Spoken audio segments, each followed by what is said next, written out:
Hello friends, welcome to RK tutorial. ఈరోజు మనము June 2వ తారీఖు జూన్ 2, 2024 సంవత్సరము షిఫ్ట్ 1లో జరిగినటువంటి టెట్ పేపర్ 1లో భాగంగా క్వశ్చన్ల కాన్సెప్ట్ చూద్దాం మనము. ఇది తెలంగాణలో జరిగినటువంటి 2024 టెట్ పేపర్ 1లో క్వశ్చన్ల కాన్సెప్ట్ అనమాట. ఇందులో భాగం మొదటి క్వశ్చన్ ఏముందంటే మొదటి 10 పూర్ణాంకాల సగటు ఎంత అన్నాడు ఇక్కడ. మొదటి 10 పూర్ణాంకాల సగటు. ఇది చాలా ఈజీ క్వశ్చన్ చూడండి, మీకు తెలుసు ఆల్రెడీ. పూర్ణాంకాలు అంటే మనము డబ్ల్యూతో సూచిస్తాం మనం పూర్ణాంకాల సంఖ్యా సమితిని. పూర్ణాంకాలు దేంతో స్టార్ట్ అయితే మనకు అవి 0 నుంచి ప్రారంభమవుతాయి కాబట్టి 0, 1 ఇట్లా అనమాట.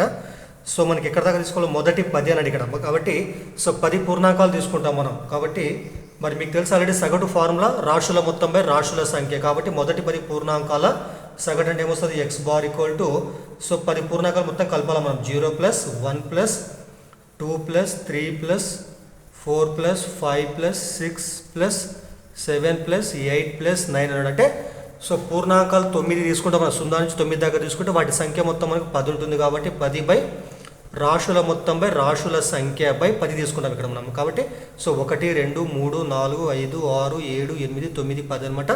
10 బై ఈ మొత్తం 10 అంకెల మొత్తం బై 10 అనమాట. ఇక్కడ ఎక్స్ బార్ ఈక్వల్ ఇవన్నీ కూడితే మనకి ఎంత వస్తుంది చెప్పండి, 45 వస్తుంది అనమాట. 45/10 అనమాట. కాబట్టి 45ని 10తో భాగిస్తే మనకు వచ్చే విలువ ఎంత అంటే 4.5 అనమాట. కాబట్టి మొదటి 10 పూర్ణాంకాల సగటు మనకు 4.5కు సమానం అయ్యిందనమాట. నెక్స్ట్ రెండో క్వశ్చన్ చూడండి. రెండు కూడా చాలా ఈజీ ఉంచండి ఇక్కడ. ఇక్కడ మనకు ఒక బహుపది ఇవ్వడం జరిగింది ఇక్కడ, బహుపది. దీని యొక్క సంకలన విలోమం ఎంత అన్నాడు. ఏమిచ్చినాడు ఇక్కడ మనకు 4m² - 8m + 3 యొక్క సంకలన విలోమం ఎంత అన్నాడు. అయితే మనకు తెలుసు సంకలన విలోమం అంటే అర్థమైంది. ఏదైనా ఒక రాశికి దాని గుర్తును మార్చి కలపడం వల్ల వచ్చేటువంటి దాన్ని గుర్తును మార్చి కలపడం వల్ల మనకి ఎంత రావాలి, మనకి 0 వస్తుంది అనమాట. ఫర్ ఎగ్జాంపుల్ ఏ ఒక సంఖ్య తీసుకుంటే మనకు ఏ అంటే +a అనమాట. +aకి ఎంత కలపడం వల్ల మనకు 0 వస్తుంది చెప్పండి, -a కలపాలన్నమాట. కాబట్టి అప్పుడు మనకి ఏమవుతుంది అంటే 0 వస్తుంది. అంటే ఏకు -aను కలపడం వల్ల మనకు 0 వస్తుంది. కాబట్టి ఏమంటారు ఇక్కడ ఏ యొక్క సంకలన విలోమం ఎంత అంటే -a అనమాట. అదేవిధంగా -a యొక్క సంకలన విలోమం ఎంత చెప్పండి, +a అనమాట. ఈ విధంగా రెండు కూడా సమాన విలువలు కలిగి ఉంటాయి, కానీ వాటి గుర్తులు మాత్రం వేరే వేరే ఉంటాయి. అప్పుడు వాటిని ఏమంటారంటే పరస్పర విలోమాలు అని అంటారు, సంకలన విలోమాలు అనమాట. వాటి మొత్తం మనకు 0కు సమానం అవుతుంది. కాబట్టి ఇచ్చినటువంటి బహుపది మనకి ఏముంది ఇక్కడ 4m² - 8m + 3. దీని యొక్క సంకలన విలోమం ఏంటంటే సింపుల్గా వీటి గుర్తులు మార్చి రాసి రాసాం. ఇక్కడ మనకు +4m² ఉంది ఇక్కడ, దాని కోసం మనం -4m². తర్వాత +8m ఉంటే ఏం రాస్తాం మనము, -8m ఉంటే ఏం చేస్తాం మనము +8m అని రాస్తాం. తర్వాత +3 ఉంటే ఏం చేస్తాం మనము -3 అనమాట. కాబట్టి 4m² - 8m + 3 యొక్క సంకలన విలోమం ఏంటంటే -4m² + 8m - 3కి సమానం అవుతుంది అనమాట. నెక్స్ట్ తర్వాత మూడో క్వశ్చన్ ఇచ్చినట్టు చూడండి. ఇక్కడ మూడో క్వశ్చన్ చాలా ఈజీ క్వశ్చన్. ఇది ఇచ్చినాడు ఇక్కడ 32, 48 మరియు 60ల యొక్క గాసాబా ఎంత అన్నాడు. ఇది చాలా ఈజీ క్వశ్చన్. మన గాసాబాని ఏం చేస్తాం, మామూలుగా మనము గాసాబాను మనము అంటే గరిష్ట సామాన్య భాజకం అన్నాడు. గాసాబాని ఏం చేస్తామంటే మనము రెండు పద్ధతుల్లో చేయొచ్చు. ఒక పద్ధతి ఏమంటే కారణాంక పద్ధతి, ఇంకో పద్ధతి ఏమంటే భాగాహార పద్ధతి అనమాట. వీటి ముందు మనం కారణాంక పద్ధతి ప్రకారం చేద్దాము. 32కి వచ్చేటువంటి ప్రధాన కారణాంకాలు ఏమంటాయి. ప్రధాన కారణాంకాలు 2 × 2 × 2 అనమాట. 2 రెట్ల 4, 4 రెట్ల 8, 8 రెట్ల 16, 16 రెట్ల 32. కాబట్టి 32కి వచ్చే ప్రధాన కారణాంకాలు మనకు 2 × 2 × 2 అయితే ఈ విధంగా అనమాట. అదేవిధంగా 48కి వచ్చేటువంటి ప్రధాన కారణాంకాలు ఏమిటి చెప్పండి. 2 × 2 × 3 ఇక్కడ. 2 రెట్ల 4, 4 రెట్ల 8, 8 రెట్ల 16, 16 × 48 అనమాట. ఇవి ప్రధాన కారణాలు. తర్వాత 60కి వచ్చేటువంటి కారణాలు ఏముంటాయి. 60కి వచ్చే కారణాలు ఏముంటాయి అంటే 2 × 2 రెట్ల 4, 4 × 12, 12 5 60. కాబట్టి ఇవి 60కి వచ్చేటువంటి కారణాలు అనమాట. నెక్స్ట్ ఏం చేస్తాం మనం, ఈ విధంగా ప్రధాన కారణాలు కట్టిన తర్వాత వీటిలో ఈ 3 విలువలో ఈ మూడిటి గాసం మనకు కావాలి. కాబట్టి ఏం చేయాలి, మనము ఈ మూడిట్లో కూడా ఉమ్మడిగా ఉండేటువంటి విలువను తీసుకుంటాం మనం. ఉమ్మడిగా ఉండే విలువల యొక్క లబ్ధాన్ని మనము వాటి యొక్క గాసాబా అని అంటాం అనమాట. ఇప్పుడు చూడండి ఇక్కడ 32, 48, 60లో మనకు 2, 2, 2 కామన్గా ఉంది ఇక్కడ. కాబట్టి ఈ 2 మొత్తం కూడా మనము వీటికి ఉమ్మడి కారణాంకం. కాబట్టి దీన్ని మనము 2 ఒకటే 2 రాస్తాం మనం మూడిట్లో ఉన్నదాన్ని. తర్వాత పక్కన ఇంకో 2 కూడా మళ్ళీ 3 ఉన్నాయి ఇక్కడ. కాబట్టి మూడిట్లో ఉన్నాయి ఇక్కడ. ఇది కూడా ఒక 2 తీసుకుంటాం మనము. ఒకటే 2 తీసుకుంటాం. మిగతా తీసుకుంటే ఇక్కడ 2 ఉంది, ఇక్కడ 2 ఉంది, కానీ ఇక్కడ 2 లేదు ఇక్కడ. కాబట్టి 2 విలువలు మాత్రమే 2 ఉంది ఇక్కడ. 3 అనేటువంటిది ఇక్కడ ఉంది. కాబట్టి సో ఈ 2 దీంట్లో లేదు కాబట్టి ఏం చేస్తాం మనం ఈ 2 లెక్కలోకి తీసుకోమనం. అదేవిధంగా 3 తీసుకుంటే ఇక్కడ 3 ఉంది కానీ దీంట్లో 3 లేదు కాబట్టి ఇవి కూడా లెక్కలోకి తీసుకోమనం. కాబట్టి సో మనకి ఇచ్చినటువంటి 3 విలువల్లో కూడా ఉమ్మడిగా ఉన్నటువంటి కారణాంకాలను మనము సో ఒకసారి తీసుకుని వాటిని గుణిస్తే వచ్చేటువంటిది మనకు ఇచ్చినటువంటి సంఖ్యలకు గాసాబు అవుతుంది. కాబట్టి 2 ఎంత అయిపోయింది ఇక్కడ సో 4 వస్తుంది అనమాట. కాబట్టి సో 32, 48, 60 గాసాబు ఎంత అంటే మనకు 4 సమానం అవుతుంది. సో ఇదేం మనకి ఇది సో ప్రధాన కారణక పద్ధతి అనమాట. అదేవిధంగా సో ఇంకోటి ఏముంటుంది మనకి భాగార పద్ధతి అనమాట. ఏం చేస్తాం మనము సో 32 తర్వాత 48 తర్వాత 60 తీసుకుంటే మనము సో ఇందులో ఏవైనా 2 విలువలు తీసుకొని ముందుగా వాటి యొక్క గాసావానికి అనుకుంటాం మనం భాగార పద్ధతిలో. ఫస్ట్ మనం 32, 48 తీసుకుంటే 48. సో ఏం చేయాలి మనం 32 చేత భాగించాలి. 32 ఎక్కం సో 32 అప్పుడు మనకు వచ్చే విలువ ఏంటంటే సో 6 తర్వాత ఇక్కడ 1 16 వస్తుంది. మళ్ళీ 32 ఇక్కడ వీటిని మనప్పుడు మనము 16 రెంట్ల 32 కాబట్టి సో 48, 32 గాసాబు ఎంత మనకు 16 వచ్చింది. నెక్స్ట్ ఏం చేస్తాం మళ్ళీ మనము ఈ 16 చేత తర్వాత మనము 60ని భాగిస్తాం అనమాట. ఇంకో విలువ మనకు 60ని భాగిస్తే సో 16 4 సో 16 3 48 ఇక్కడ 48 వస్తుంది. ఇక్కడ 12 ఉంటుంది ఇక్కడ. సో మళ్ళీ ఏం చేయాలి 12ని మనము 12 చేత మళ్ళీ మనము ఈ 16ను భాగించుకోవాలా.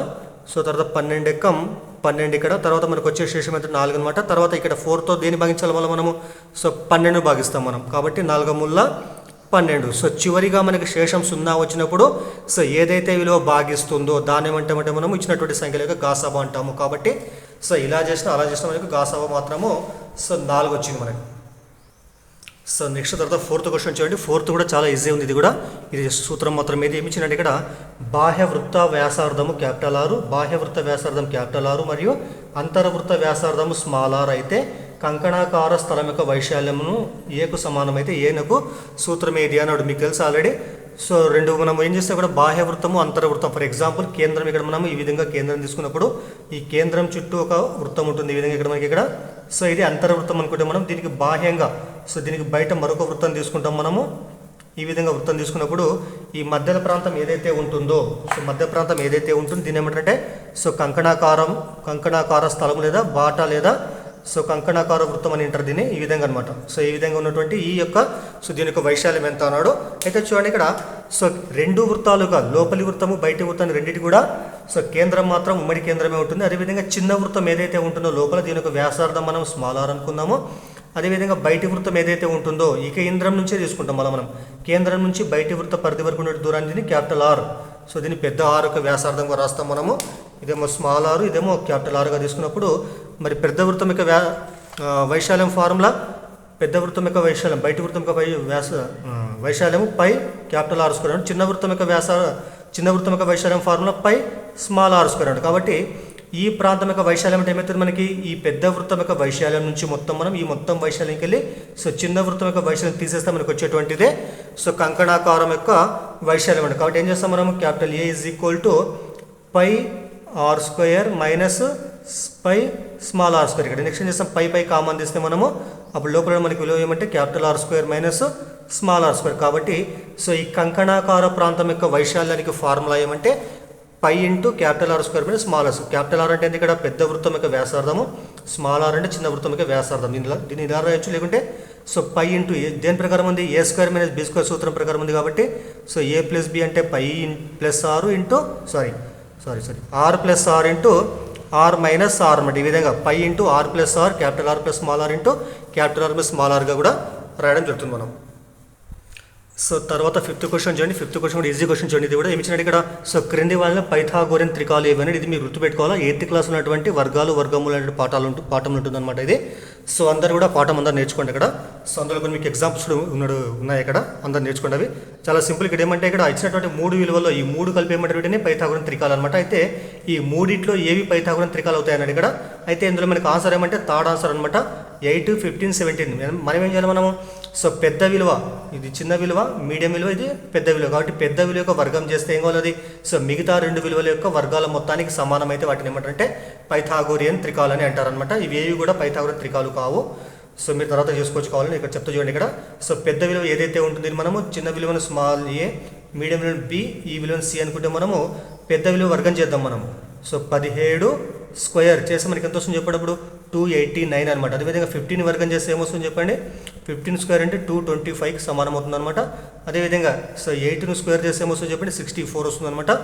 మరి పైథాగోరన్ త్రికాలు కావాలంటే పాటించిన ఏమేమంటే సో పైథాగరస్ సిద్ధాంతం ప్రకారం కర్ణం యొక్క వర్గం మిగిలిన భుజాల వర్గాల మొత్తానికి సమానం ప్రకారం ఏమంటే ఇక్కడ సో సి స్క్వేర్ అంటే పెద్ద విలువ యొక్క వర్గం అని కావాలి మనకు చిన్న విలువల వర్గాల మొత్తానికి సమానం కావాలన్నమాట. కాబట్టి C square is equal to A square plus B square అంటే సి స్క్వేర్ అంటే మనకి ఎంత ఉంది ఇక్కడ so 289. So 289 is equal to A అంటే ఎంత అనుకున్నాం మనం ఏ అనుకున్నాం కాబట్టి ఏ స్క్వేర్ అంటే ఎంత అయిపోయింది 64 వచ్చింది ప్లస్ బీ స్క్వేర్ అంటే ఎంత 225 కాబట్టి 225 అనమాట. సో రెండు కూడితే మనకు వచ్చేది ఎంత అంటే 289 అనమాట. కాబట్టి సో ఈ విధంగా రెండు సమానమైనవి కాబట్టి అప్పుడు ఏమంటారంటే సో 8, 15, 17ను పైథాగోరన్ త్రికాలు అని అంటారు. సో ఇవి ఏవి కూడా పైథాగోరన్ త్రికాలు కావాలంటే మీరు సో వర్గం చేసి చూసుకోండి ఒకసారి మీరు. సో దాదాపు కొన్ని వర్గాలు నేర్చుకోవాలి కంపల్సరీ మీరు. సో 8, 15, 17, 3, 4, 5 ఈ విధంగా కొన్ని ఉంటాయి అనమాట. సో కొన్ని కంపల్సరీ మనం గుర్తుపెట్టుకుంటే బాగుంటుంది అనమాట. సో నెక్స్ట్ తర్వాత 6th క్వశ్చన్ చూడండి. 6th ఏముందంటే root of 1296. So root of 1296 యొక్క వర్గమూలం ఎంత అన్నాడు ఇక్కడ మనం. సరే 1296 వర్గమూలం ఎంత అన్నాడు. సో స్క్వేర్ రూట్ ఎంత అన్నాడు అని సింపుల్గా ఏం చేస్తాం మనం ఫస్ట్ మనము 1296కి మనం భాగాహార పద్ధతి ప్రకారం మనం ఫస్ట్ వీటికి మనం వర్గమూలం కనుక్కుందాం. మనం ఏం చేస్తాం వర్గమూలం కనుక్కోవాలంటే మనం భాగాహార పద్ధతిలో సో రైట్ నుంచి లెఫ్ట్కి అనమాట కుడివైపు నుంచి ఎడమవైపు ఏం చేస్తాం మనము రెండు అంకెల పైన బార్ పెట్టుకుంటూ పోతాం మనము. సో 96 పైన బార్ తర్వాత 12 పైన బార్ పెట్టేస్తాం మనము. సో ఈ 12 ఏదైతే ఉంటుందో 12కు దగ్గరగా ఉండేటువంటి వర్గమూలం ఎంత ఉంటుందో చెప్పండి. సో 3 ముళ్ళ 9, 4 16. సో 3 × 3 9కి సమానం. 4 × 4 16. 16 పెద్దగా దగ్గర ఏం చేస్తాం మనము. సో 3 × 3 కాబట్టి 3 ముళ్ళ 9 తీసుకుంటాం మనము దగ్గరికి వర్గమూలం అనమాట. అప్పుడు 12 3 9 ఎంత వస్తుందో చెప్పండి 3 వస్తుంది ఇక్కడ. నెక్స్ట్ ఏం చేస్తాము ఈ బార్ కింద ఉన్నటువంటి రెండు విలువలు దించుకుంటాం ఇక్కడ మనం 9, 6 అనమాట. మొత్తం ఎంత అంటే 396 అవుతుంది. నెక్స్ట్ ఏం చేయాలి మనం ఈ 3ను ఈ 3కు కలపాలన్నమాట. అప్పుడు ఎంత వస్తుంది 6 వస్తుంది ఇక్కడ. నెక్స్ట్ ఏం చేస్తాం 6 పక్కల మనం ఎంతైతే రాస్తామో అదే విలువను ఇక్కడ రాయడం వల్ల మనకు సో 6 పక్కల ఎంతైతే రాస్తామో ఇక్కడ కూడా అంతే విలువ రాయడం దాంతో గుణించాలి మనం. ఫర్ ఎగ్జాంపుల్ నేను ఇక్కడ 396 కోసం ఏం చేయాలి మనము 6 పక్కల మనము ఇంకో 6 రాస్తే అయితే 66 అవుతుంది. దాన్ని దేంతో గుణించాలప్పుడు మనం అదే 6 చేత గుణించాలి మనం. సో 6 6ల 36, 6 6ల 36, 39 అనమాట. కాబట్టి సో మీరు సరే 6 రాస్తుంది ఇక్కడ 66, ఇక్కడ కూడా 6 రాస్తాం మనం. 66 6 ఎంత అంటే 396 అవుతున్నప్పుడు మనకు వచ్చే శేషం ఎంత అంటే సో 0 అనమాట. కాబట్టి సో రూట్ ఆఫ్ 1296 యొక్క వర్గమూలం ఎంత అయిపోయింది 36 అనమాట. సో ఈ భాగాహార పద్ధతి ప్రకారం వర్గమూలం కనుక కొద్దిగా ప్రాక్టీస్ చేయాలి మీరు. అప్పుడు మీకు ఈజీ అవుతుంది. యాక్చువల్గా ఏం చేస్తాం మనం 6 పక్కల 1 రాస్తే 1తో గుణిస్తాము, 6 పక్కల 2 రాస్తే 2తో గుణిస్తాం. సో ఈ విధంగా చూసుకుంటాం వాడు మనం. కాబట్టి సో ఇక్కడ లాస్ట్ మనకి 6 ఉంది కాబట్టి సింపుల్గా ఏం చేస్తాం మనము 4 అన్న కానీ 6 అన్న కానీ కావాలి కాబట్టి 6 రాస్తే డైరెక్ట్ వచ్చేసింది ఆన్సర్ ఇక్కడ. సో ఇప్పుడు రూట్ ఆఫ్ 1296 మనకి ఎంత వచ్చింది చెప్పండి ఇక్కడ. సో 36 రావడం జరిగింది. మరి 36కి వచ్చేటప్పుడు ఆన్సర్ మనకి లేదు ఇక్కడ. అప్పుడు ఏం చేస్తాం మనము సో 36కు కారణాలు కడతాం మనము. 36 కారణాలు ఏమొస్తాయి సో 2 ఎక్కం 2, 2 ఎమ్ముల 18 రెట్ల కాబట్టి తర్వాత సో 2 9ల తర్వాత 3 3ల సో 3 1ల కాబట్టి 2 × 2 × 3 × 3 అంటే అర్థమైంది 2² × 3². కాబట్టి ఇచ్చినటువంటి ఆప్షన్లో మనకు సెకండ్ ఆప్షన్ 2² × 3² మనకు కరెక్ట్ ఆన్సర్ అవుతుందన్నమాట. చూడండి విద్యార్థులు గమనించాలా. సో ఇంతకుముందు 5వ క్వశ్చన్ కానీ 6వ క్వశ్చన్ కానీ 7వ క్వశ్చన్ కానీ ఇవన్నీ కూడా మనకు 8th క్లాస్లో ఉన్నటువంటి పాఠంలో ఉన్నటువంటి క్వశ్చన్ 8th క్లాస్లో ఉన్నటువంటి క్వశ్చన్లు ఇవన్నీ కూడా. కాబట్టి 8th క్లాస్ బుక్లు చాలా ఇంపార్టెంట్. సో అందరు ఇక్కడ గమనించండి. భాగాహార పద్ధతిలో వర్గమూలం కనుక్కోవడము, తర్వాత దశాంశ భిన్నాలను సో అకర్ణీయ భిన్నాలుగా మార్చడము, తర్వాత అకర్ణీయ భిన్నాలు దశాంశ భిన్నాలుగా మార్చడం, తర్వాత అదేవిధంగా పైథాగోరన్ త్రికాలు అంటే ఇవన్నీ కూడా సో 8th క్లాస్లో ఉన్నాయి. కాబట్టి 8th క్లాస్ బుక్ మీద కొద్దిగా కాన్సన్ట్రేషన్ పెట్టండి. సరే 7th క్వశ్చన్ చూడండి. ఇక్కడ 7th క్వశ్చన్ ఏముందంటే దశాంశ సంఖ్య 0.125 0.125ను సాధారణ భిన్నము p/q రూపంలో రాయగా p/q రూపంలో వ్యక్తపరిచిన అప్పుడు p+q విలువ ఎంత అన్నాడు. p/q అంటే అర్థమైంది ఇక్కడ అకర్ణీయ భిన్నం అన్నాడు. కాబట్టి మనకి ఇచ్చిన భిన్నం ఏముంది ఇక్కడ సో దశాంశ భిన్నం. దీన్ని చేస్తాం మనం 0.125. కాబట్టి సో దీన్ని అకర్ణీయ భిన్నంగా మారుస్తాం. వస్తుంది ఇక్కడ మనకు పాయింట్కి కుడివైపున మనకి 1 2 3 విలువలు కాబట్టి ఏం చేస్తాం మనం ఇవన్నీ కలిపి రాస్తాం మనం. కాబట్టి 0 ఉంది కాబట్టి వదిలిపెట్టేస్తాం మనము. సో 125/1 పక్కల మనకి ఎన్నో చెప్పండి ఇక్కడ పాయింట్కి మన కుడివైపున 3 విలువలు అంటే ఏం చేస్తాం మనం 1 పక్కల మనము 3 సున్నాలు రాస్తాం ఇక్కడ మనం. కాబట్టి సో 125/1000 అనమాట. దీన్ని క్యాన్సల్ చేయొచ్చు మనము.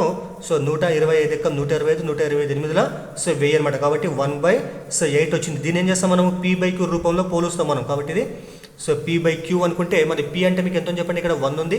సో q అంటే ఎంత చెప్పండి ఇక్కడ 8 ఉంది అనమాట. p అంటే 1 q అంటే 8 కాబట్టి సో మనకేం కావాలి మనకి p+q కావాలి. కాబట్టి సో p+q అంటే ఏమొస్తుంది అప్పుడు p అంటే 1 కాబట్టి 1 + 8 అంటే ఎంత మనకు ఆన్సర్ అప్పుడు 9 అనమాట. కాబట్టి సో 9 వస్తుంది ఆన్సర్ ఇది. సో నెక్స్ట్ తర్వాత 8th క్వశ్చన్ చేయండి. 8 ఏముందంటే సో 11 చే నిశ్శేషంగా భాగించబడే 1140కు సమీప సంఖ్య ఏది అన్నాడు. 11 చే నిశ్శేషంగా భాగించబడేటువంటి సో 1140కు దగ్గరి సంఖ్య సమీప సంఖ్య ఏది అన్నాడు. అయితే మీకు గుర్తుండాలి, మీకు తెలియాలి మీకు. సో 11 చే ఏదైనా సంఖ్య భాగించబడడం ఏం కావాలి మనకు. సో ఇచ్చినటువంటి సంఖ్య యొక్క బేసి స్థాన విలువల మొత్తము సరి స్థాన విలువల మొత్తం కూడా 0కు సమానం కావాలా, లేదా వాటి భేదం అనేటువంటిది మనకు 11కు గుణిజమన్నా కావాలన్నమాట. కాబట్టి అప్పుడు మనకు అది 11 చేత భాగించబడుతుంది. చూద్దాం ఇక్కడ మనం బేసిస్ స్థానం అంటే అర్థమైంది. ఇక్కడ 1, 10, 100, 1000 కాబట్టి సో 1వ స్థానం విలువ, 2వ స్థానం విలువ, 3, 4 ఇక్కడ. సో 1, 3 ఇక్కడ. తర్వాత సో 2వ స్థానం విలువ, 4వ స్థానం 2 కలుపుతాం మనం. 1, సో 1, 2 కలిపి మీకు ఎంత వస్తుందో చెప్పండి. సో 1 + 1 అంటే సో 2 వచ్చింది. నెక్స్ట్ 4 + 1 ఎంత వస్తుందో చెప్పండి ఇక్కడ. సో ఇక్కడ 1 + 4 అంటే మనకు 5 వచ్చింది. మరి 5, 2 వీటి మధ్య భేదం. సో 5 - 2 మనకి ఎంత వస్తుంది చెప్పండి. ఇక్కడ 3 వస్తుంది. కాబట్టి ఈ 3 మనకు సో 11 ఎక్కంలో రాదు, లేదా 0 వచ్చినది భాగించబడదు. కాబట్టి మనకి 0 రాలేదు, 11 గుణిజం రాలేదు, కాబట్టి ఇది మనకు 11 చేత భాగించబడదు. తర్వాత సో 1, 3, సో ఇక్కడ 1, 4 ఇక్కడ. 1 + 3 ఎంత చెప్పండి, 4 వస్తుంది. మరి 1 + 4 ఎంత చెప్పండి, 5 వచ్చింది. కాబట్టి 4 - 5 5 - 4 మనకి ఎంత వచ్చింది చెప్పండి, మనకి 1 వస్తుంది. అది కూడా మనకు సో 11 ఎక్కల్లో రాదు, కాబట్టి ఇది కూడా మనకు భాగించబడదు. ఇక్కడ చూస్తే మనము సో ఇక్కడ 4, 1 తర్వాత 1, 4 మరి ఎంత వస్తుంది మనకి. 1 + 4 అంటే 5 - 4 + 1 చెప్పండి, ఇక్కడ కూడా 5 వస్తుంది. కాబట్టి 5 - 5 ఎంత చెప్పండి, 0 వచ్చింది. కాబట్టి ఇది 11 చేత భాగించబడుతుంది. మీకు చెప్పడం జరిగింది ఇంతకుముందు నేను. సో స్థాన విలువల మొత్తము కలిపినప్పుడు మనం వచ్చేటువంటి విలువలో భేదం తీసుకుంటే మనం ఏం కావాలి, మనకు 0 అన్న రావాలా, లేకపోతే 11 గుణిజం అన్న రావాలా. అప్పుడు ఏమవుతుంది, అది 11 చే భాగించబడుతుంది. కాబట్టి మూడోది 11 చే భాగించబడుతుంది. కాబట్టి ఆన్సర్ ఏమంటే 1144. సో ఇది చూద్దాం మనము. సో 1 + 9 1 + 3 ఇక్కడ. మరి 1 + 9 చెప్పండి 10 వస్తుంది. 3 + 1 4 వస్తుంది. కాబట్టి -4 6. ఇది కూడా 11 గుణిజం కాదు, కాబట్టి ఇది కూడా భాగించబడుతుంది అనమాట. సో థర్డ్ ఆన్సర్ అవుతుంది మనకు. సో ఇది కూడా ఈజీ క్వశ్చన్ చూడండి. ఏమి ఇచ్చాను ఇక్కడ 3⁸ డివైడెడ్ బై 3⁵ అంటే ఇది కూడా మనకి 8th క్లాస్ క్వశ్చన్ అనమాట. సో మనకు ఒక ఫార్ములా ఉంటుంది, ఏమంటే అది so a⁴m by a⁴n is equal ఏం రాస్తాం మనము, a⁴ 2 భూములు సమానం అని ఏం చేస్తాం మనము, m - n అని రాస్తాం మనం. సో ఒకటిగా రాస్తే a⁴m - n గా రాస్తాం అనమాట. సో దీన్ని రాస్తే ఏమొస్తో చెప్పినప్పుడు సో 3⁸ డివైడెడ్ బై అంటే అర్థమైంది బై రాసుకోవచ్చు మనం. బై 3⁵ రాసుకుంటాం. 2 భూములు సమానం ఉన్నాయి కాబట్టి ఏం చేస్తాం మనము, సో 3⁸ - 5 రాస్తాం. కాబట్టి ఏమొస్తున్నప్పుడు మీకు 3⁸ 5 3 కాబట్టి 3 వస్తుంది ఇక్కడ. కాబట్టి 3³ అంటే అర్థమైంది. సో 3 × 3 × 3 సో 3 × 9 9 × 27 అనమాట. కాబట్టి ఆన్సర్ మనకి ఎంత వస్తుందంటే 27 వస్తుంది. లేదంటే సింపుల్గా మనం భాగారం కూడా చేసుకోవచ్చు. ఒకవేళ మీకు సూత్రం గుర్తు లేకుంటే 3⁴ అంటే 3 × 3 × 3 8 టైమ్స్ రాస్తాము. సో 5 టైమ్స్ కింద రాస్తాము. 5 3లు 5 3 క్యాన్సల్. మనకి ఏముంటుంది అప్పుడు 3 3లు ఉంటాయి కాబట్టి అప్పుడు వాటి సంఖ్య సో వాటి విలువ మనకు 27కి సమానం అవుతుంది అనమాట. అలా కూడా చేయొచ్చు. సో నెక్స్ట్ తర్వాత 10వ క్వశ్చన్ చూడండి. ఇది కూడా మనకు 7th క్లాస్ 8th క్లాస్ ఉన్నటువంటి సో పౌనపున్య విభాజన పట్టికలు అనేటువంటి పాఠంకి ఇచ్చినటువంటి క్వశ్చన్ అనమాట ఇది. సో ఇందులో క్వశ్చన్ ఏముంది ఇక్కడ, సో దిగువ ప్రకటనలో సరి కానిది ఏది అనేది ఇక్కడ, అంటే ఏది రాంగో చెప్పాలంట మనము. సో ఫస్ట్ ఏమని చెప్పండి, సో పటచిత్రంలో పౌనపున్యము సూచించడానికి పటాలను లేదా గుర్తులను ఉపయోగిస్తారంటే ఇక్కడ ఇది కరెక్ట్ అనమాట. ఇది అంటే సో ఏదైనా ఒక చిత్రంలో మనం పటాల ద్వారా చూపిస్తే దాన్ని ఏమంటే పటచిత్రాలని అంటారు అనమాట. సో ఏదైనా వచ్చినటువంటి దత్తాంశాన్ని ఏం చేయాలి మనము పట రూపంలో చూపిస్తే దాన్ని ఏమంటారంటే పటచిత్రం అని అంటారు. కాబట్టి ఇది కరెక్ట్ స్టేట్మెంట్ అవుతుంది అనమాట. సెకండ్ ఏముందంటే సో దత్తాంశంలోని విభక్త రాశులను సో వాటి పౌనపున్యంతో పోల్చడానికి కమ్మీ రేఖాచిత్రాలను ఉపయోగిస్తారంట. సో దత్తాంశంలోని విభక్త అంటే విభజించబడినటువంటి వాటిని ఏం చేయాలంటే మనము సో పౌనపున్యంతో పోల్చడానికి ఉపయోగిస్తాం మనము, కమ్మీ రేఖాచిత్రాలు ఉపయోగిస్తాం మనం. ఫర్ ఎగ్జాంపుల్ మనం ఒక క్లాస్ వైజ్ తీసుకుంటే 6th క్లాస్ విద్యార్థుల సంఖ్య ఎంత, 7th క్లాస్ విద్యార్థుల సంఖ్య ఎంత, ఈ విధంగా చూపడానికి ఏం చేస్తాం మనము కమ్మీ చిత్రాలు ఉపయోగిస్తాం. ఇక్కడ అర్థమైంది ఇక్కడ సో విభక్త అంటే 6th క్లాస్ వేరే 7th క్లాస్ వేరే కాబట్టి సో మనం గీచేటువంటి పటాలలో ఏముంటుందంటే సో 2 కమ్మీలకు మధ్య గ్యాప్ ఉంటుంది ఈ విధంగా. సో ఇక్కడ ఒక కమ్మీ వస్తే పక్కల సో ఇక్కడ ఒక కమ్మీ వస్తుంది. ఈ విధంగా వస్తే దాని ఏమంటే కమ్మీ రేఖా చిత్రాలు అని అంటారు ఇక్కడ. సో 2 మొత్తం కూడా గ్యాప్ లేకుండా మొత్తం కలిసి వస్తే దాని ఏమంటే హిస్టోగ్రామ్ అని అంటారు. అంటే పౌనపున్య సో విభాజన పట్టికలు అంటారు వాటిని. ఈ విధంగా అనమాట గుర్తుపెట్టుకోవాలి మీరు. సో కమ్మీ రేఖా చిత్రాలు అంటే వాటి మధ్య గ్యాప్ ఉంటుంది. ఇక్కడ 6th క్లాస్ అంటే మొత్తం 6th క్లాస్కి సంబంధించినటువంటి పటం మాత్రమే ఇది 7th క్లాస్ అంటే ఈ 2 వేరే క్లాసులు కాబట్టి వాటికి సంబంధించినటువంటి పటాలను సో ఈ విధంగా కమ్మీలో చూపిస్తే ఏమంటారంటే కమ్మీ రేఖా చిత్రాలు అంటారు వాటిని. సో నెక్స్ట్ ఏమని చెప్పిన తర్వాత థర్డ్ ఏముందంటే సో వృత్తాకార చిత్రం పై చార్టు 2 పరిశీలనలను మాత్రమే చూపుటకు ఉపయోగిస్తారు. ఇది రాంగ్ అనమాట. ఎందుకోసం అంటే 2 మాత్రమే కదా ఇక్కడ. సో ఎన్నో చూపొచ్చు మనం. సో వృత్తాకార చిత్రంలో 2 పరిశీలనలు మాత్రమే చూపడానికి ఉపయోగిస్తారంటే అది రాంగ్ అనమాట. 2 కంటే ఎక్కువ కూడా మనము చూపవచ్చు. ఫర్ ఎగ్జాంపుల్ ఒక విద్యార్థి యొక్క మార్కులు తీసుకుంటే మనము so Telugu, Hindi, English, maths, science, social తీసుకుంటే మనము సో ఆ మార్కులు అన్నీ కూడా ఏం చేస్తాం, మనం ఈ విధంగా వృత్తంలో చూపిస్తే మనము సో ఇట్లా మనం ఈ మొత్తాన్ని మనం మొత్తం వచ్చిన మార్కులు 360 డిగ్రీస్గా మనం చేసుకుంటే సో ఈ త్రిజ్యాంతరం ఈ సెక్టార్ అనేటువంటి తెలుగు మార్కులకు సంబంధించినటువంటిది. సో ఇక్కడ ఇది ఫర్ ఎగ్జాంపుల్ హిందీ ఈ విధంగా అనమాట. తర్వాత ఇక్కడ తీసుకుంటే ఇంగ్లీషు, సో ఈ విధంగా మ్యాథ్స్, ఈ విధంగా సైన్స్, సోషల్ అనమాట ఈ విధంగా. సో ఈ విధంగా ఒక అంశం కాదు ఇక్కడ మనము సో రెండు అంశాలు కాదు ఇక్కడ, అంతకంటే ఎక్కువ కూడా చూపొచ్చు మనం అక్కడ. కాబట్టి సో ఇది రాంగ్ అనమాట. థర్డ్ వన్ మనకు సో రాంగ్ ఆన్సర్ అవుతుంది అనమాట. ఫోర్త్ ఏముంది ఇక్కడ, హిస్టోగ్రామ్ అనేది ప్రత్యేక తరగతి అంతరాలకు పౌనపున్య విభాజనకు గీయబడినటువంటి రేఖాచిత్రం. ఇది కూడా కరెక్ట్ అవుతుంది అనమాట. సో హిస్టోగ్రాము పౌనపున్య విభాజన పట్టికలు అనమాట ఇవి. సో హిస్టోగ్రామ్ అనేది ప్రత్యేక తరగతి అంతరాలకు పౌనపున్య విభాజనకు గీయబడినటువంటి రేఖాచిత్రం. అంటే సో ఫర్ ఎగ్జాంపుల్ ఒక క్లాస్ తీసుకుంటే మనం ఆ క్లాస్ ఉన్నటువంటి సో ప్రత్యేక తరగతి అంటే అర్థమైంది. ఇక్కడ 0 నుంచి 10 మార్కులు వచ్చినటువంటి విద్యార్థుల సంఖ్య ఎంత ఉంది ఇక్కడ, సో 10 నుంచి 20 మార్కులు వచ్చినటువంటి విద్యార్థుల సంఖ్య ఎంత ఉంది ఇక్కడ. అంటే సో ప్రత్యేక తరగతులు ఉన్నాయి ఇక్కడ 0 నుంచి 10, 10 నుంచి 20 ఈ విధంగా. సో ఒకటే క్లాస్ కానీ వాటి తరగతులు వేరే వేరే ఉంటాయి. కాబట్టి సో తరగతి అంటే ఇక్కడ మనకు వాటి మధ్య ఉన్నటువంటి గ్యాప్ అనమాట, మనం విభజించేటువంటి సో గ్రూప్ లాగా ఉంటుంది. ఫర్ ఎగ్జాంపుల్ మనం ఇట్లా పటం గీస్తే మనము సో 0 నుంచి ఇక్కడ 10 మార్కులకు ఇక్కడ వచ్చినటువంటి విద్యార్థుల సంఖ్య సో ఫర్ ఎగ్జాంపుల్ 20 అనుకోండి, ఇక్కడ 20 అనుకుంటే ఇక్కడ సో 10 నుంచి 20 వచ్చినటువంటి విద్యార్థుల సంఖ్య 30 అనుకుంటే ఇక్కడ సో 30 ఈ విధంగా గ్యాప్ లేకుండా మనకి గీస్తే దాని ఏమంటారంటే సో హిస్టోగ్రామ్ అని అంటారు అన్నమాట. కాబట్టి ఇచ్చినటువంటి ఆప్షన్లో మనకు వృత్తాకార చిత్రం లేదా పై చార్ట్ మనం 2 మాత్రమే కాదు అంతకంటే ఎక్కువ కూడా మనం పరిశీలనలను చూపడానికి ఉపయోగిస్తామన్నమాట. సో నెక్స్ట్ 11th క్వశ్చన్ చూడండి. 11th ఏమనంటే ఇది కూడా ఈజీ క్వశ్చన్ చూడండి. ఇది కూడా సో 6, 3, 0, 2 మరియు 8 అంకెలతో ఏర్పడినటువంటి అతిపెద్ద 5 అంకెల అతి చిన్న 5 అంకెల సంఖ్యల మొత్తం ఎంత అని చాలా సింపుల్ క్వశ్చన్ చూడండి. ఇక్కడ సో ఇచ్చినటువంటి అంకెలు మనకి ఏమనంటే 6, 3, 0, 2, 8 అనమాట. మరి దీంతో ఏర్పడేటువంటి అతిపెద్ద 5 అంకెల సంఖ్య ఏమిటని చెప్పండి. ఫస్ట్ మనకు పెద్ద అంకె రాస్తాం కాబట్టి మనం 8, సో 6, తర్వాత సో 3, 2, 0 అనమాట. ఇదేంటి మనకి ఇది 5 అంకెలు అతిపెద్ద సంఖ్య దీంతో ఏర్పడేది. దాని తర్వాత సో దీంతో ఏర్పడేటువంటి అతి చిన్న 5 అంకెల సంఖ్య ఏమైతే చెప్పండి. మరి ఇక్కడ మనం పెద్ద స్థానంలో 0 రాస్తే ఏమవుతుంది, అది సో 4 అంకెల సంఖ్య అవుతుంది. కాబట్టి ఏం చేస్తాం మనము 0 కంటే సో పెద్ద సంఖ్య ఏదైతే ఉంటుందో దాన్ని ముందుగా రాస్తాం మనం. కాబట్టి సో 2 ముందు రాస్తాం, తర్వాత 0 రాస్తాం, తర్వాత మళ్ళీ సేమ్ ఇక్కడ సో అసెండింగ్ ఆర్డర్ అనమాట 3, 6, 8 ఇది మనకి ఏర్పడేటువంటి వీటితో ఏర్పడేటువంటి అతి చిన్న 5 అంకెల సంఖ్య. మరి వీటి మొత్తం ఎంత అన్నాడు, భేదం కాదు. సో మొత్తం అంటే ఇక్కడ ప్లస్ చేయాలి మనం, ప్లస్ కాబట్టి సో 0 + 8 8, 2 + 6 8, 3 + 3 6, తర్వాత 6, తర్వాత సో 10 ఇక్కడ. కాబట్టి మనకు వచ్చేటువంటి మొత్తం విలువ ఒక ఆన్సర్ ఎంతంటే 1,06,688. సో ఇది ఆన్సర్ అవుతుంది. సో నెక్స్ట్ 12వ క్వశ్చన్ చేయడం ఇచ్చినట్టు ఇక్కడ సో 150 మీటర్ల భుజంగల చతురస్రాకార పార్కు చుట్టూ కంచె వేయుటకు సో మీటరుకు 25 రూపాయల చొప్పున అయ్యేటువంటి ఖర్చు ఎంత అన్నాడు. అయితే మనకి ఇచ్చినటువంటి సో పటం ఏకారం చెప్పండి. ఇక్కడ చతురస్రాకారం ఉందంట. సో చతురస్రం యొక్క భుజం ఎంత చెప్పండి. ఇక్కడ చతురస్రం యొక్క భుజం మనకు సో 150 మీటర్లు అంటే ఇక్కడ మన ఒక్క భుజం అయితే 150 అంటే మిగతా అన్నీ కూడా మనకి సేమ్ ఉంటాయి చతురస్రంలో. కాబట్టి సో 150, సో 150 అనమాట. మరి చతురస్రం యొక్క చుట్టుకొలత ఫార్ములా సో 4 ఇంటూ భుజం, ఇక్కడ 4 ఇంటూ భుజం, 4 ఇంటూ భుజము, 4 ఇంటూ ఒక భుజం ఎంత ఉంది ఇక్కడ 150 ఉంది ఇక్కడ.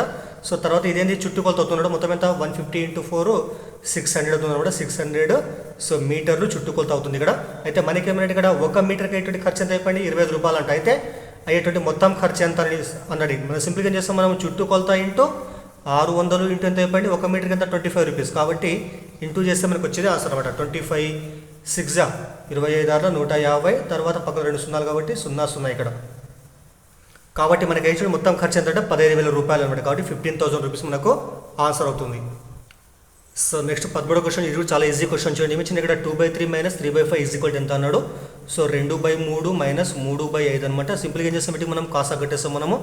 సో 2 హారాలు ఫస్ట్ గుణించాలా, 3 5 15. నెక్స్ట్ ఏం చేస్తాం తర్వాత అడ్డగుణకారం ఇక్కడ 5 × 2 5 2 10 - 3 9 ఇక్కడ. కాబట్టి నెక్స్ట్ ఏం వస్తుంది మనకి 10 - 9 ఎంత చెప్పండి 1 వస్తుంది. 1/15 ఇది ఆన్సర్ అవుతుంది. 1/15 ఈజ్ ఆన్సర్ అనమాట. సో నెక్స్ట్ 14వ క్వశ్చన్ చూడండి. 14 డైరెక్ట్ క్వశ్చన్ ఉంది. ఇది కూడా చాలా ఈజీ క్వశ్చన్ చూడండి. ఏమిచ్చింది ఇక్కడ సో లంబకోణం కంటే ఎక్కువ తర్వాత మరియు సరళ కోణం కంటే తక్కువ కొలత కలిగినటువంటి కోణం ఎంత అని అడుగు. మరి మీకు తెలియాలి లంబకోణం అంటే ఎంత చెప్పండి 90 డిగ్రీల కోణాన్ని ఏమంటారంటే లంబకోణం అని అంటారు. మరి సరళ కోణం అంటే ఎంత 180 డిగ్రీస్ అనమాట. గుర్తుపెట్టుకోవాలా, సరళ కోణం అంటే ఎంత అంటే 180 డిగ్రీలు అనమాట. సో 180 డిగ్రీలకు 90 డిగ్రీలకు మధ్య ఉన్నటువంటి కోణం ఎంత అన్నాడు. చాలా సింపుల్ చూడండి. సో దాని ఏమంటే మనము అధిక కోణం అని అంటాం. ఆన్సర్ ఏమంటే అధిక కోణం అనమాట. సో అధిక కోణం మనకి ఏమంటే సో 90 డిగ్రీల కోణానికి తర్వాత 180 డిగ్రీల కోణానికి సో మధ్యలో ఉండేటువంటి కోణాన్ని ఏమంటారంటే అధిక కోణం అని అంటారు అనమాట. కాబట్టి మనకి ఇచ్చింది అదే అనమాట. సో దీన్ని సరళ కోణం అని కూడా అంటారు దీన్ని.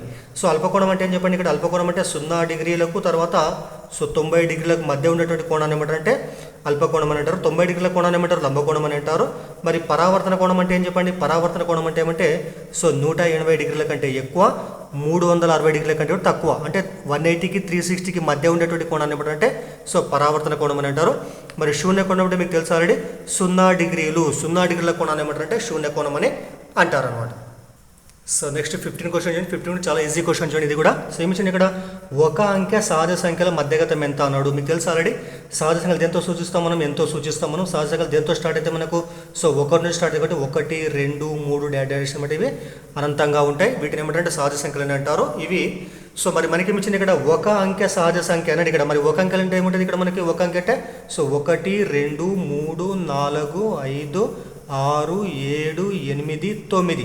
సో 10 అంటే మనకి ఏమవుతుంది, 2 అంకెల సహజ సంఖ్య. కాబట్టి మనకేం కావాలి, మనకి ఒక అంక సహజ సంఖ్య యొక్క మధ్యగతం ఎంత అన్నాడు. ఇవన్నీ కూడా మనకి ఎట్లున్నాయి, ఇవన్నీ కూడా మనకి ఆరోహణ క్రమంలో ఉన్నాయి. కాబట్టి మనకి మధ్యలో వచ్చేవి ఏమని చెప్పండి ఇక్కడ, సో మొత్తం 9 కాబట్టి ఇక్కడ 4 తీసేస్తే మనం మధ్యలో మనకి ఏముంది ఇక్కడ 5 ఉంది. కాబట్టి సో ఒక అంకె సహజ సంఖ్యలకు మధ్యగతం ఎంత అంటే మనకు 5కు సమానం అవుతుంది. సో నెక్స్ట్ 16 క్వశ్చన్ చూడండి. 16 క్వశ్చన్ ఏమంటే 3p + 15 = 4p + 10 అనమాట. అయితే సో p విలువ ఎంత అన్నాడు. ఇప్పుడు చూడండి ఇక్కడ ఎల్హెచ్ఎస్లో ఏమన్నా మనకి 3pలే ఉన్నాయి, ఇక్కడ ఆర్హెచ్ఎస్లో ఏమని చెప్పండి ఇక్కడ 4pలు ఉన్నాయి. ఎప్పుడైనా గుర్తుపెట్టుకుని చేయడం చాలా ఈజీ. ఎందుకోసం అంటే సో ఏం చేస్తాం మనము, ఎప్పుడైనా కానీ తక్కువ ఉన్నటువంటి చర్రాశి ఏం చేస్తాం మనము, ఎక్కువ ఎక్కడంతో అక్కడ తీసుకుపోతాం అన్నాడు మనం. కాబట్టి ఇక్కడ 4p కాబట్టి ఏం చేస్తాం మనం, 3pని ఏం చేయాలి మనము ఆర్హెచ్ఎస్లో తీసుకుపోతాం మనం. మళ్ళీ ఎల్హెచ్ఎస్లో ఏమొస్తుంది అప్పుడు 15 ఎట్లా ఉంటుంది ఇక్కడ, ఈ 10 ఉత్తరకు వస్తే ఏమవుతుంది -10 అవుతుంది అనమాట. సో 4p ఎట్లా పెట్టేద్దాం అక్కడ మనము, ఈ 3p ఎక్కడ పోతే ఏమవుతుంది -3p అనమాట. కాబట్టి 15 - 10 ఎంత చెప్పండి 5 వస్తుంది. ఇక్కడ 4p - 3p ఎంత చెప్పండి, సో 1p. కాబట్టి p ఎంత అంటే మనకి 5కు సమానం అవుతుంది అనమాట. సో తర్వాత 17వ క్వశ్చన్ అండి. 17వ క్వశ్చన్ ఏముందంటే, స్వాతి 10% వడ్డీ రేటుతో సో రూపాయలు 6,000 అప్పు తీసుకుంటే ఏడాది చివరిలో ఆమె చెల్లించాల్సినట్టు వడ్డీ ఎంత అన్నాడు ఇక్కడ. సో స్వాతి 10% వడ్డీ రేటుతో రూపాయలు 6,000 అప్పు తీసుకుంటే, చూడండి ఇక్కడ సో ఎప్పుడైనా కానీ ఏం చేస్తాం మనం, ఇది సాధారణ వడ్డీ ప్రకారం చేస్తాం మనము. ఈ 10% వడ్డీ తీసుకుంటే వడ్డీ రేట్ అంటే అర్థమైంది ఇక్కడ. ఎప్పుడైనా కానీ మనము సో వడ్డీని మనము సంవత్సరానికి ఒకసారి లెక్కిస్తాం కాబట్టి మనము సో గుర్తుపెట్టుకోవాలి మీరు. ఎప్పుడైనా కానీ మనకు వచ్చేటువంటి సాధారణ వడ్డీ లెక్కలో మనము వడ్డీ అంటే మనం సో సాధారణంగా మన ఇండ్ల బద్దలు తీసుకున్నటువంటి వడ్డీ ప్రకారం నెలకు కాదనమాట, సంవత్సరానికి తీసుకుంటారు. కాబట్టి సంవత్సరానికి 10% వడ్డీ రేటు ప్రకారం అప్పు తీసుకుంది అనమాట ఆమె.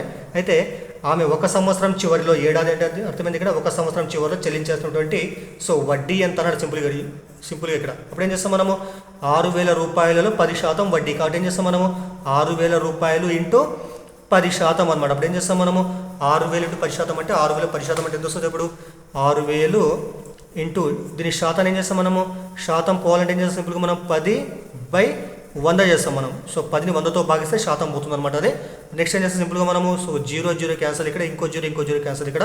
అప్పుడు మనకి ఎంత ఉంది చెప్పండి ఇక్కడ, కేవలం 600 ఉంది. కాబట్టి సో 6,000 రూపాయలు 10% వడ్డీ అంటే ఎంతకు సమానం చెప్పండి ఇక్కడ, 600 రూపీస్కు సమానము అవుతుంది. కాబట్టి ఆమె చెల్లించాల్సిన వడ్డీ ఎంతంటే 600 రూపాయలు అనమాట. సో ఇది కూడా ఈజీ క్వశ్చన్ చూడండి. 18 / 3/4 యొక్క విలువ ఎంత అన్నాడు ఇక్కడ. 18 / 3/4 యొక్క విలువ ఎంత అన్నాడు. మీకు తెలుసు ఆల్రెడీ ఒక సూత్రం ఉంటుంది. So a/b so /c/d. ఒక భిన్నాన్ని మరో భిన్నంతో భాగిస్తే మనని దీన్ని ఎట్లా సూక్ష్మీకరిస్తారంటే, మొదటి భిన్నం ఉంది అది అట్లా పెట్టేస్తాం మనం, a/b అలాగే రాసేసి ఇక్కడ భాగారం గుర్తు ఏం చేస్తాం మనం, ఇంటూ పెట్టేస్తాం మనము. దీని ఏం చేయాలి మనం, రెండో భిన్నాన్ని తిప్పి రాస్తాం మనం. కాబట్టి సో d/c అనమాట. అంటే ఏమొస్తుంది అప్పుడు a × d = ad /b × c bc అనమాట. కాబట్టి సో ఈ విధంగా దీన్ని చేయొచ్చు మనము. అయితే ఇక్కడ ఏమో చెప్పండి ఇక్కడ, సో 18 ఉంది, 18కి కింద హారంలో ఏం లేకుండా 1 తీసుకుందాం అక్కడ మనము, డివైడెడ్ బై మరి c/d అంటే మీకు ఏమిటి ఇక్కడ 3/4 ఉంది కాబట్టి 3/4 ఇక్కడ. తర్వాత సో మొదటి భిన్నం అట్లా పెట్టేస్తాం మనం, 18/1 ఇంటూ దీని ఏం చేస్తాం మనం 4/3గా రాస్తాం మనం. కాబట్టి సో ఇక్కడ క్యాన్సల్ చేద్దాం, 1 3 3, సో 3 × 3 3 6 సో 18, 6 4 ఎంత చెప్పండి 24, 24/1 అంటే ఎంత చెప్పండి ఇక్కడ 24కు సమానం అవుతుంది. కాబట్టి మొత్తం దాని యొక్క విలువ ఎంత అంటే 24కు సమానమైంది. సో నెక్స్ట్ తర్వాత 19వ క్వశ్చన్. 19 ఏమందంటే ఇక్కడ క్రింది వాటిలో సంపూరక కోణాలు ఇవి అన్నాడు ఇక్కడ. సో క్రింది వాటిలో సంపూరక కోణాలు జతలు ఇవి అన్నాడు ఇక్కడ. మీకు తెలియాలా సంపూరక కోణాలు అంటే ఏంది? సో రెండు కోణాలు మొత్తము 180 డిగ్రీలు అయితే ఆ కోణాలు ఏమంటే సంపూరక కోణాలు అంటారు. సో ఒక కోణం ఎక్స్ ఇంకో కోణం వై అయితే ఆ రెండు కలిసి మనకి ఎంత కావాలి మనకు?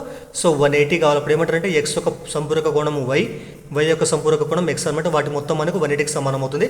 ఇక్కడ చూద్దాం మనము మరి 35 + 135 రెండు పూర్తి మనకు వచ్చే విలువ ఎంత చెప్పండి? సో 170 వస్తుంది. ఇక్కడ 170 వస్తుంది కాబట్టి ఇది 180 కాదు కాబట్టి ఇది సంపూరక కోణం కాదనమాట. అది 15 + 75 గుర్తు మీకు ఎంత వస్తుంది చెప్పండి? 90 వస్తుంది ఇక్కడ.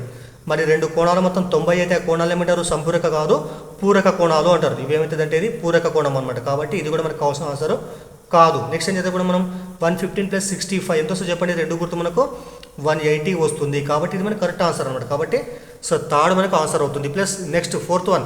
సో 95 + 65 మనకి ఎంత వస్తుంది? ఇది 160 వస్తుంది. కాబట్టి ఇది కూడా మనకు సంపూరక కోణం కాదనమాట. గుర్తుపెట్టుకోవాలా పూరక కోణం అంటే సో రెండు కోణాల మొత్తం 90 కావాలి. సంపూరక కోణాలు అంటే రెండు కోణాల మొత్తము సో 180 కావాలన్నమాట. సో నెక్స్ట్ 20వ క్వశ్చన్ చూడండి. 20వ క్వశ్చన్ ఏమంటే పదము 9x² + 9x² y² z² యొక్క పరిమాణం ఎంత అన్నాడు. సో చాలామంది ఇక్కడ కనిపించేటువంటి అంశం ఏంటంటే ఇక్కడ ఏదైతే మనకి 9x² సో y² z² ఇది ఒక బహుపది అనమాట. ఇది సో ఏకపదం అనమాట. ఒకటే పదం ఉంది ఇక్కడ. కానీ చాలామంది ఏమనుకుంటారు ఇక్కడ సో ఎక్స్ అంటే వేరే వై అంటే వేరే జెడ్ అంటే వేరే కాబట్టి మూడు వేరే వేరే ఉన్నాయి కాబట్టి x² వేరే y² వేరే z² వేరే మూడు ఘాతంగా సేమ్ ఉన్నాయి కాబట్టి పరిమాణము సో 2 అంటారు. కానీ అలా కాదనమాట. సో ఎప్పుడైనా గుర్తుపెట్టుకోండి ఈ మొత్తం కలిసి ఒకటే పదం ఏకపదం. ఎందుకోసం అంటే సో ఇచ్చినటువంటి పదంలో ఎక్కడ కూడా మనకు ప్లస్ కానీ మైనస్ కానీ లేవు ఇక్కడ. సో ప్లస్ మైనస్ ఉంటే మాత్రమే మనము బహుపదిని విభజిస్తామన్నమాట. సో ఇంటూ ఉంటే విభజించామన్నమాట. కాబట్టి ఈ మొత్తాన్ని ఏం చేయాలి మనం? ఒకటే పదంగా భావించి మనము సో చరరాశులు ఏవైతే ఉన్నాయో వాటి ఘాతాంకాలని కలపాలి మనం. ఎక్స్ పదం 2, ఎక్స్ ఘాతాంకం 2, వై ఘాతాంకం 2, జెడ్ ఘాతాంకం 2 కాబట్టి 2 + 2 + 2 అంటే మొత్తము 6 అవుతుంది. కాబట్టి ఇచ్చినటువంటి బహుపదిక పరిమాణం ఎంత మనకి 6కి సమానం అవుతుంది అనమాట. అలా కాకుండా ఇప్పుడు చూడండి ఇక్కడ so for example 9x² + y² + 3z² ఉంది. ఇప్పుడు అప్పుడు దీని పరిమాణం ఎంత అంటే సో 1, 2, 3 వేరే వేరే పదాలు ఇవన్నీ కూడా. కాబట్టి ఇక్కడ 2 ఇక్కడ 2 ఇక్కడ 2 ఉంటే ఈ 3 2 2 ఉన్నాయి కాబట్టి మనం ఏదో ఒకటి చెప్పొచ్చు మనం. కాబట్టి సో దీని పరిమాణం ఎంత 2కి సమానం అవుతుంది. కానీ ఇక్కడ మాత్రము 6కి సమానం అవుతుంది అనమాట అది. సో నెక్స్ట్ తర్వాత 21 క్వశ్చన్ చూడండి. ఇక్కడ ఏమిచ్చింది? ఇక్కడ త్రిభుజం యొక్క కోణాలు 1:4:5 నిష్పత్తిలో ఉంటే ఆ త్రిభుజం యొక్క పేరు ఏదన్నాడు ఇక్కడ. అంటే ఏంది ఇక్కడ? అల్పకోణమా, అల్పకోణ త్రిభుజమా, లంబకోణ త్రిభుజమా, అధిక కోణ త్రిభుజమా, లేకుంటే సమకోణ త్రిభుజం అంట. అయితే చూద్దాం ఇక్కడ మనము ఇచ్చినటువంటి కోణాలు మనకి ఏ నిష్పత్తులు ఇక్కడ 1:4:5 అనమాట. ఇందులో వాటి శీర్షాలు ఒక కోణం ఫస్ట్ దాన్ని ఏ అనుకుందాం మనం. క్యాపిటల్ ఏ = ఏ కోణం ఏంటంటే ఇక్కడ నిష్పత్తి పోవాలంటే ఏం చేస్తాం మనము? ఒక చర్రాస్తో గుణించాం కాబట్టి ఇక్కడ 1x అనుకుందాము. యాంగిల్ బి ఎంత చెప్పండి? సో 4x అనుకుందాము. యాంగిల్ సి ఎంత అంటే చెప్పండి 5x అనుకుందాము. మనకు తెలుసు ఆల్రెడీ త్రిభుజంలో ఉన్నటువంటి మూడు కోణాల మొత్తం మనకి ఎంత సమానం? 180కి సమానం కాబట్టి మొత్తం కలుపుదాం మనము. సో 1x + 4x + 5x ఈ మొత్తం ఎంత కావాలి? మొత్తం మనకి 180కి సమానం కావాలి. 180 అనమాట ఇది. మరి మొత్తం గుర్తు మనకి ఎంత వస్తుంది? ఇక్కడ 10x వస్తుంది. ఇక్కడ 10x = ఎంతంటే సో 180. అప్పుడు x ఎంత వచ్చింది మనకి ఇది? సో 180 10 ఇక్కడ భాగిస్తుంది కాబట్టి 10 ఇక్కడ. సో 10 × 10 సో 18 కాబట్టి x అంటే మనకు 18 వచ్చింది ఇక్కడ. కాబట్టి x విలువ 18. సో దీని ప్రకారం అనుకుందాం మనం. ఇప్పుడు 1x అంటే ఎంత? 1x అన్న x అన్న ఒకటే కాబట్టి 18 డిగ్రీలు అనమాట ఇది. మరి సెకండ్ ఏమైంది? 4x ఇక్కడ 4 × 18 18 72 డిగ్రీలు. తర్వాత ఇక్కడ ఏమైంది? ఇక్కడ 5 × x 5 × 18 18 5 90. కాబట్టి ఏమైంది? ఇక్కడ మనకి ఇచ్చినటువంటి త్రిభుజంలో ఒక కోణం మనకు 90 డిగ్రీలు అయింది. కాబట్టి దాన్ని ఏమంటారు? సో లంబకోణ త్రిభుజం అని అంటారు. అంటే ఇచ్చిన త్రిభుజంలో ఒక కోణం 90 డిగ్రీలు అయితే చాలు, మిగతా కోణాలు ఖచ్చితంగా అల్పకోణాలు అయితే ఇవి. వాటి మొత్తం 90కి సమానం అవుతుంది. కాబట్టి సో దీని ఏమంటారంటే సో లంబకోణ త్రిభుజం అని అంటారు అనమాట. సో నెక్స్ట్ 22 క్వశ్చన్ చూడండి. ఏమిచ్చింది ఇక్కడ? ఒక రాబిన్ పిట్ట ఎగిరేటప్పుడు రెక్కలను 10 సెకండ్లలో 23 సార్లు ఆడిస్తుందంట. 10 సెకండ్లలో 23 సార్లు ఆడిస్తుందంట రెక్కలను. అయితే అది 1.5 నిమిషంలో రెక్కలను ఆడించేటువంటి సంఖ్య ఎంత అన్నాడు. చూడండి ఇక్కడ మరి 10 సెకండ్లలో అది ఆడించేటువంటి రెక్కల సంఖ్య ఎంత చెప్పండి? ఇక్కడ 23 సార్లు అనమాట. మరి మనకేం కావాలి? మనకి 1.5 నిమిషం అంటే ఇక్కడ సెకండ్ ఉంది ఇక్కడ. సో నిమిషాలు ఏం చేయాలి? మనం సెకండ్లకు మార్చుకుంటాం మనం. మరి 1.5 నిమిషం అంటే ఎంత చెప్పండి? సో 90 సెకండ్లు అనమాట. అంతే కదా. 1 నిమిషం అంటే 60 సెకండ్లు ప్లస్ సగం నిమిషం అంటే ఎంత? 30 సెకండ్లు. కాబట్టి 90 సెకండ్లకు ఆడించేటువంటి సంఖ్య ఎంత అంటే దాన్ని x అనుకుందాం మనం. నెక్స్ట్ ఏం చేస్తాము? సింపుల్గా so cross multiply x × 10 10 × x = ఎంత చెప్పండి? ఇక్కడ 90 × 23 90 × సో 23. అక్కడ పోతే ఏం చేస్తారు? 10 భాగిస్తారు కాబట్టి x = ఎంత అంటే సో 90 × సో 23/10 అన్నమాట. ఇక్కడ క్యాన్సిల్ చేస్తే మనకు ఆన్సర్ వస్తుంది ఇక్కడ. సో 10 ఎక్కం 10, సో 9 9 ఇంటూ 23 ఇక్కడ ఎక్స్ ఈజ్ ఎంత వస్తుంది అప్పుడు. సో 9 మూల 27, 9 2 18, 19 20 అంటే 207 సార్లు అనమాట. సో కాబట్టి 1.5 నిమిషంలో ఆ పిట్ట రెక్కలు ఆడించేటువంటి సంఖ్య ఏంటంటే మనకి 200 సార్లు రెక్కలను ఆడించడం జరుగుతుంది. సో నెక్స్ట్ తర్వాత 23వ క్వశ్చన్ చూడండి. ఏమిచ్చినట్టు ఇక్కడ ఒక త్రిభుజంలో ఎత్తు దాని భూమికి 2 రెట్లంట. ఒక త్రిభుజంలో ఎత్తు దాని భూమికి సో 2 రెట్లంట. అంటే సో ఎత్తు పెద్దగా ఉంది కూడా, భూమి చిన్నగా ఉంది కూడా. ఫర్ ఎగ్జాంపుల్ మన భూమిని మనం ఎక్స్ అనుకుంటే అప్పుడు ఎత్తు ఏం కావాలి చెప్పండి, H is equal to 2x అనమాట. అంటే ఎత్తు దాని భూమికి 2 రెట్లు కాబట్టి ఇలా రాసినాం మనం. తర్వాత మరియు దాని వైశాల్యం ఎంత చెప్పండి ఇక్కడ 484 చదరపు సెంటీమీటర్లు. దేని వైశాల్యం ఇది, త్రిభుజం యొక్క వైశాల్యం 484 చదరపు సెంటీమీటర్లు. అంటే అయితే ఆ త్రిభుజం యొక్క ఎత్తు ఎంత అన్నాడు ఇక్కడ.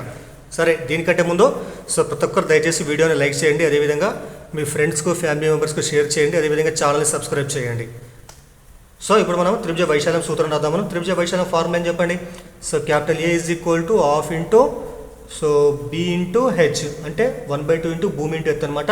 సో మరి మనకి ఏ అంటే ఎంత చెప్పండి ఇక్కడ, వైశాల్యం అంటే 484 అనమాట, ఈజ్ ఈక్వల్ టు 1/2 ఉంది ఇక్కడ.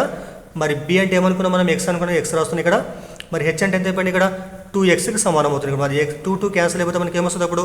So 484 is equal to so X into X ఎంత అయిపోయింది ఇక్కడ x² అనమాట. మరి x² ఈజ్ ఈక్వల్ టు 484కి సమానమైంది. మరి దీన్ని మనము వర్గంగా రాస్తే ఏమొస్తుంది, 484ని మనము 22² రాసుకోవచ్చు మనం. కాబట్టి 2 క్యాన్సిల్ అయిపోతే అప్పుడు మనకి ఎక్స్ ఎంత అంటే సో 22 సెంటీమీటర్స్ అనమాట. కాబట్టి ఇది ఏంది మనకి, ఇది ఎక్స్ యొక్క విలువ 22 సెంటీమీటర్స్ అనమాట. మరి ఇక్కడ రాద్దాం మనము, హెచ్ ఈజ్ ఈక్వల్ ఎంత కావాలి, మనకి హెచ్ కావాలి కాబట్టి 2 ఇంటూ ఎక్స్ హెచ్ అంటే. కాబట్టి సో 2 ఇంటూ ఎక్స్ అంటే ఎంత 22 అనమాట. కాబట్టి 22 2 ఎంత చెప్పండి 44 సెంటీమీటర్స్ అనమాట. కాబట్టి ఎత్తు ఎంత అంటే 44 సెంటీమీటర్లు అవుతుంది. ఈ షిఫ్ట్లో ఇది చివరి క్వశ్చన్ అనమాట. ఇది క్వశ్చన్ ఏముందంటే 24th క్వశ్చన్ 105² మైనస్ 95² యొక్క విలువ ఎంత అన్నాడు.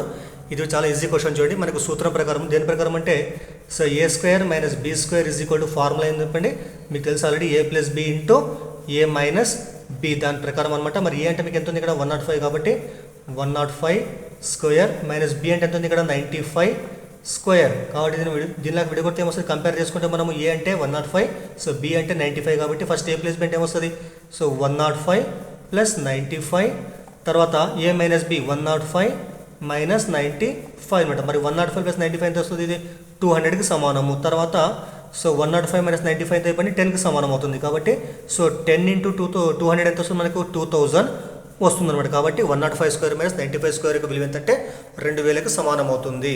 సో దయచేసి వీడియోని లైక్ చేయండి, షేర్ చేయండి, అదేవిధంగా ఛానల్ని సబ్స్క్రైబ్ చేయండి. Thank you. సో మిగతా క్వశ్చన్ల మిగతా షిఫ్ట్ మళ్ళీ ఇంకో వీడియోలో చెప్పుకుందాం మనం.